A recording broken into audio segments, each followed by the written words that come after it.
Bonjour à tous et bienvenue sur Monaco Info. Nous sommes le lundi 18 juin et voici les titres qui seront développés dans cette édition de début de semaine. Retour sur la 5e édition du concours Snapper pour tous, dont l'objectif principal est de faire comprendre aux plus jeunes l'importance de préserver l'environnement marin. Vous pourrez suivre en direct et en intégralité les séances publiques législatives mercredi et jeudi. Une conférence de presse a été organisée au Conseil national à ce sujet.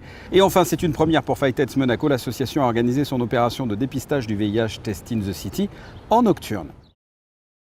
Ce sont des élèves cannois qui ont remporté la 5e édition du concours Snapper pour tous, organisé par le musée océanographique. Le concours Snapper pour tous a pour objectif de faire comprendre aux plus jeunes qu'il est crucial de préserver l'environnement marin. Les vainqueurs sont restés 2 jours en principauté, que ce soit sur terre ou en mer, 2 jours qu'ils ne sont pas prêts d'oublier. Reportage de Dominique Poulain. C'est la remise des récompenses pour ces élèves de CM1 et de CM2 de l'école élémentaire Marcel Pagnol de Cannes-la-Boca. Ils ont entre 8 et 12 ans et viennent de remporter le concours Snapper pour tous. Ils ont réalisé un reportage sur la prévention des océans et c'est avec Vidons la mer de ses déchets, une vidéo sur la pollution, que cette classe remporte le concours. Une victoire qui leur permet de passer 2 jours en principauté avec de multiples activités. Au programme, la visite de Monaco et son musée océanographique et surtout une sortie en mer avec l'association SOS Grand Bleu pour une découverte de mammifères marins à bord du Santos Sospir. Et forcément, des rêves plein la tête. C'était merveilleux et à un moment on a vu des dauphins qui étaient en bas du bateau, on avait eu tous un peu peur, mais après ça allait. J'ai appris déjà qu'il fallait protéger la nature, les océans, les mers, tout ça, qu'il ne fallait pas faire n'importe quoi avec nos déchets. Autre temps fort pour ces élèves, une randonnée palmée avec Pierre Frola pour découvrir les richesses sous-marines ou encore la rencontre et des échanges sur la pêche artisanale avec Eric Rinaldi, le dernier pêcheur monégasque. Snapper pour tous est un concours organisé chaque année par le musée océanographique de Monaco en collaboration avec la Fondation Princesse Charlène. Il s'adresse aux élèves des établissements scolaires des Alpes-Maritimes situés dans les quartiers défavorisés ou encore aux élèves en situation de handicap.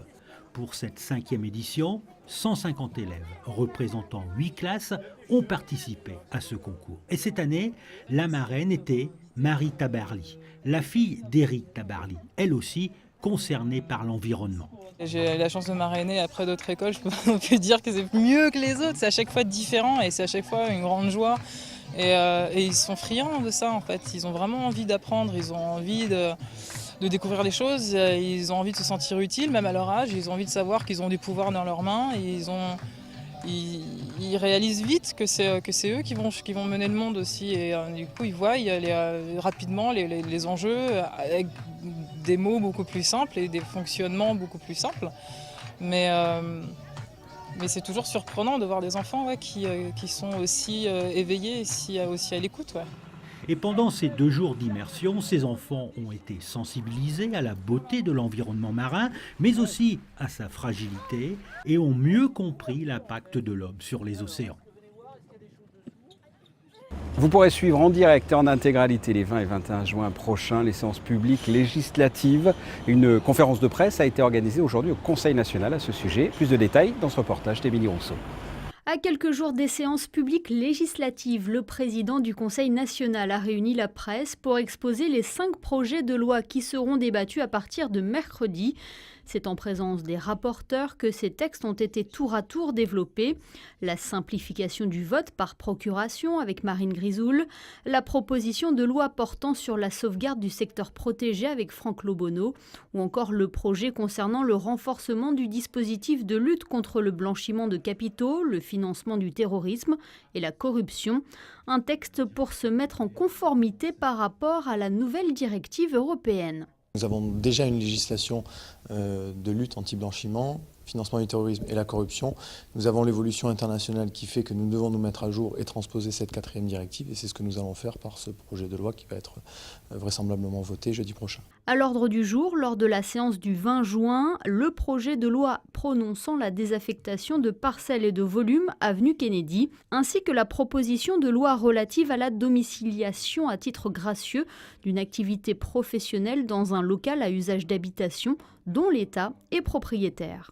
C'est un texte qui va permettre aux jeunes entrepreneurs de bénéficier d'une gratuité de la domiciliation et d'aucune durée dans le temps pour cette domiciliation de leur activité. Il faut rappeler cependant que cette domiciliation est possible suivant 3 critères. Le premier critère est pas de réception de clientèle, le second, aucun stockage, et le dernier, pas de collaborateurs. Voilà, pour permettre bien évidemment l'équilibre du foyer personnel. Voilà donc pour les 5 projets de loi qui seront débattus à partir de mercredi.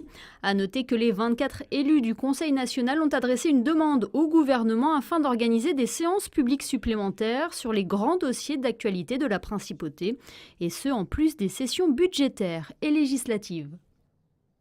Grande première pour Fightets Monaco, l'association a organisé son opération de dépistage du VIH Test in the City en nocturne. L'objectif, viser les jeunes qui pourraient avoir un comportement à risque lors de soirées festives. Reportage. Hiver comme été, Fightets Monaco organise des journées de dépistage gratuits appelées Test in the City. L'objectif est simple, sensibiliser la population au risque de contamination du VIH en proposant un test rapide. Et pour la première fois depuis sa création en 2012, Test in the City installe ses tentes sur la dalle sud du port entre 19h et 2h du matin. Un nouvel emplacement et un nouvel horaire pour viser une population habituée aux soirées festives. Fightets Monaco a monté ses tentes ici sur le port de Monaco pour toucher un autre public. Habituellement, nous le faisons en journée et touchons le public de travailleurs, de gens qui viennent faire leurs courses.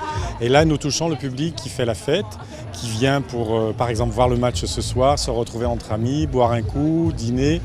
Et du coup, c'est un public peut-être plus jeune et qui est dans l'esprit de la fête. Et du coup, là, pour nous, nous passons un message de prévention. Et nous leur proposons surtout de passer le test, de connaître leur statut sérologique et de prendre des préservatifs s'ils le souhaitent. Le test est rapide et chaque personne sait en quelques minutes si elle est porteuse ou non du VIH. Le dépistage du sida peut être une étape importante. Il permet de lever le doute sur son statut sérologique et de prendre, si besoin, les précautions nécessaires. Très rassurée, oui. J'avais pas trop de doutes, mais rassurée. Pourquoi vous avez fait ce test ? Je me suis dit que je le fais jamais, donc autant, ça prend pas longtemps et voilà. Ça permet de non seulement connaître son statut, mais aussi pouvoir se soigner au cas où on était malade. Et c'est dans cette même démarche que Fightets Monaco accueille par ailleurs les personnes touchées par le virus du sida afin qu'elles puissent trouver une attention, une écoute, une réponse ou encore une aide psychologique à leurs problèmes. Parallèlement à Test in the City, la fille cadette de la princesse Stéphanie, Camille Gottlieb, a présenté son association Be Safe Monaco, une association qui vise à sensibiliser les jeunes et leurs parents au danger de l'alcool au volant. On l'écoute au micro de Dominique Poulain. Comment vous est venue l'idée de monter cette association ? Alors l'idée nous est venue vraiment de nous quatre, donc de Charlotte, Andrea, Margot et moi. On est des amis dans la vraie vie. On a décidé de monter cette association par le nombre de jeunes qui meurent sur la route à cause de la consommation trop excessive d'alcool. Et donc on a décidé de monter cette association, non pas pour empêcher les gens de boire, mais surtout pour les prévenir et les sensibiliser à cette cause-là. Et c'est vraiment le décès d'un dernier jeune à Monaco l'été dernier qui nous a vraiment poussé à franchir le pas de fonder une association. Voilà. Le rapport avec Fightets ? On voulait se regrouper aussi avec Fightets parce que premièrement c'est l'association de ma maman aussi quand même, et aussi parce qu'on parle, nous on voulait sensibiliser aussi par l'alcool, mais on pourrait aussi par rapport à la drogue. Donc ça rassemble vraiment les 3 tabous pour le volant et même pour dans la vie des jeunes en général, c'est le sexe, l'alcool et la drogue. Donc ça fait un beau packaging les 2 associations ensemble. On passe au reste de l'actualité, c'est aussi en bref et en images. La Fédération des groupements français de Monaco a organisé ce lundi une réception à la Maison de France pour commémorer l'appel du 18 juin 1940, un événement qui s'est tenu en présence de nombreuses personnalités de la principauté. Autre actualité en bref, la semaine dernière s'est déroulée la Monaco US Celebrity Cup, un événement sportif organisé régulièrement en principauté.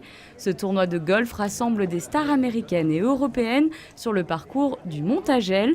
Un événement pour la bonne cause car les bénéfices sont reversés à l'association The Ryder Cup European Development Trust. Le vendredi avait lieu une soirée de gala en présence du prince souverain au Yacht Club de Monaco. Quel temps va-t-il faire tout au long de cette semaine? Voici la météo. Mardi, maintien d'un temps sec et ensoleillé. Les températures seront estivales avec 20 degrés dans la matinée et 26 degrés dans l'après-midi. Mercredi, soleil sur l'ensemble de la journée malgré le passage de quelques nuages. Jeudi, pour ce premier jour de l'été, les orages seront de retour. Vendredi, temps nuageux, un temps qui restera couvert pour le week-end.